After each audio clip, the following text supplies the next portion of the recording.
정부의 의대 증원 정책을 멈춰달라는 의료계 집행정지 신청에 대해서 1심에 이어 2심 법원도 정부 손을 들어줬죠.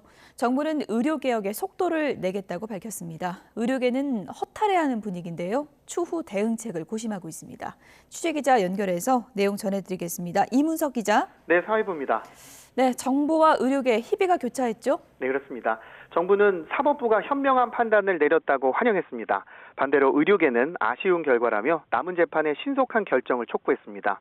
어제 서울고등법원은 의대 교수와 전공의 의대 준비생들의 집행정지 신청은 자격이 안 된다고 각하했습니다.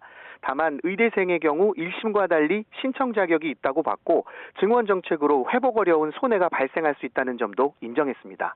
재판부는 그러나 필수 의료와 지역 의료 위기 속에 교육받을 권리보다 의료 개혁이라는 공공복리가 더 중요하다며 집행정지 신청을 기각했습니다. 정부는 오늘 오전 열린 중앙재난안전대책본부 회의에서 추진 동력이 확보된 만큼 의료 시스템 개혁에 속도를 내겠다고 밝혔습니다. 의료개혁 추진에 한층 더 박차를 가하겠습니다.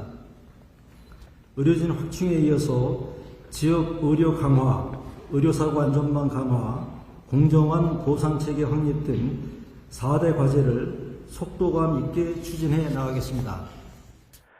의료계는 의대 증원 정책으로 회복할 수 없는 손해가 발생할 수 있다는 점이 법원에서 처음 인정됐다고 의미를 부여하기도 했습니다. 대한의사협회는 의대 교수 단체 등과 오늘 공식 입장을 밝힐 예정입니다. 정부가 앞으로 의료개혁에 속도를 내겠다고 밝혔는데요. 내년도 의대 정원은 예정대로 증원이 되는 거죠? 네, 그렇습니다. 일단 원래 계획대로 1,500명 안팎 증원하는 거로 추진됩니다.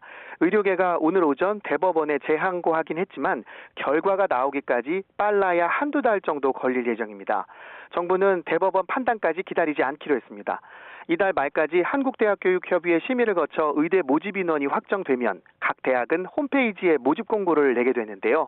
한번 모집 공고가 나면 이를 되돌리기란 사실상 어렵습니다. 수험생들에게 큰 혼란을 일으키기 때문입니다. 따라서 대법원 재항고심 등에서 다른 결과가 나오는 상황이 발생하더라도 내년 학년도 의대 모집 인원은 증원이 유지될 거로 보입니다.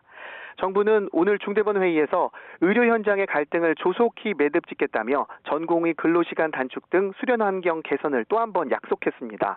하지만 전공의와 의대생들은 원점 재검토가 아니면 복귀하지 않겠다는 입장이어서 갈등 봉합이 쉽지 않을 전망입니다.